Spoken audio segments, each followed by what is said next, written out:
شریف دریا رحمت شریف یادگار اسرار پیر حافظ عبدالحق صاحب دامہ برکاتہم العالیہ کے والد گرامی بابا جی رحمت اللہ تعالی علیہ، نام ان کا تھا عبدالغفور، حضرت خواجہ عبدالغفور، لیکن بابا جی اس کے نام سے مشہور تھے۔ جس طرح پیر میرے شاہ صاحب علیہ رحمت کے لخت جگر کا نام تھا محی الدین، غلام محی الدین، لیکن وہ بھی بابو جی کے نام سے مشہور تھے۔ بعض لوگوں کا نام کچھ اور ہوتا ہے، مشہور کسی اور نام کے ساتھ ہو جاتے ہیں۔ جس طرح ہمارے حسن نعمان صاحب ہیں، ہم ان کو سیکٹری صاحب کہہ دیتے ہیں۔ ان کے والد گرامی چراغ الدین صاحب تھے، ان کو بابو چراغ الدین صاحب کہتے تھے، سپرنٹینڈنٹ تھے الحمدللہ العزیز۔ تو اسی طرح ماسٹر ممتاز صاحب ہیں، ہم ان کو ماسٹر صاحب کہہ دیتے ہیں، ماسٹر امانت صاحب کہہ دیتے ہیں۔ میرا نام محمد رفاقت علی حقانی ہے، مجھے حقانی کے نام سے یاد کر دیتے ہیں۔ تو یہ بعض دفعہ نام کچھ اور ہوتا ہے، بندہ کسی اور نام سے مشہور ہو جاتا ہے۔ جس طرح اٹک والا بندہ ہوتا ہے تو کہتے ہیں یہ اٹکی ہے، اٹکی اس کو اس لیے کہتے ہیں کہ اٹک میں جو آتا ہے وہ اٹک جاتا ہے، وہ اٹک جاتا ہے۔ اور اٹک پل سے جو ہے نا وہاں سے پانی گزرتا ہے تو وہاں بھی اٹک کے گزرتا ہے۔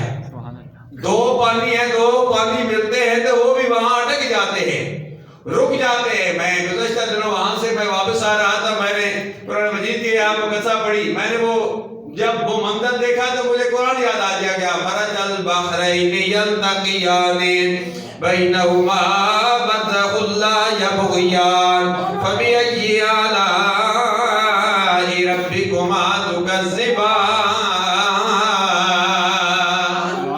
اللہ نے دو دریاؤں کے ملنے کا قرآن مجید کی سورہ رحمان میں ذکر کیا۔ مرج البحرین، بحرین بحر کی جمع ہے، بحرین یہ بحر کی کا تسنیہ ہے، یعنی دو دریا، جو دو دریا۔ تو میں نے وہاں منظر دیکھا کہ دیکھو قرآن مجید نے 1400 سال قبل ہی اس چیز کی وضاحت کر دی۔ مرج البحرین، ایک دریائے کابل اور ایک دریائے سندھ۔ جب پل کے اوپر سے انسان دیکھتا ہے تو دونوں دریا مل رہے ہیں، دونوں دریا آپس میں پانی ٹکرا رہا ہے، وہاں پانی رک جاتا ہے۔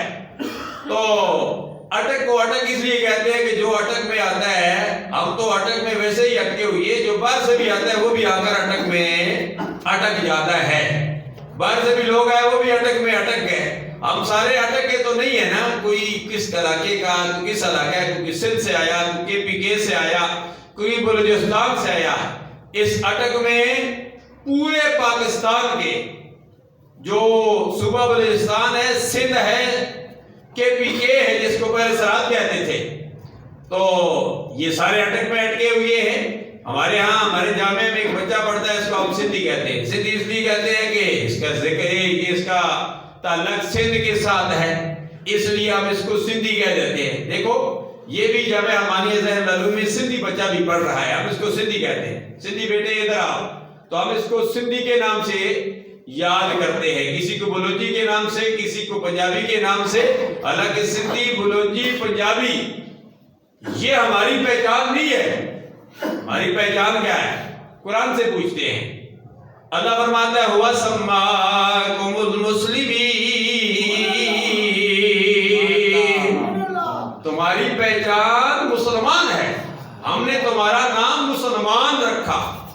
یہ الگ بات ہے کہ مسلمانوں نے پھر اپنے نام مختلف رکھ دیے، مسلمانوں نے میں پھر بہت سارے فرقے آ گئے، بہت سارے لوگ پھر اسی میں بہت ساری آگے شاخیں ہیں، کوئی چشتی ہے، کوئی نقشبندی ہے، کوئی سربندی ہے، کوئی قادری ہے، اسی طرح کوئی مالکی ہے، کوئی خملی ہے، کوئی حنفی ہے، کوئی شافی ہے۔ مذہب کے لحاظ سے اور طریقت کے لحاظ سے چشتی، نقشبندی، سروردی، قادری، اور میرے بابا جی سرکار خواجہ نقیب اللہ شاہ صاحب نور اللہ برکاتہ نے جنہوں نے مجھے الحمدللہ 90 میں خلافت دی، وہ الحمدللہ چاروں سلاسل ان کے پاس تھے۔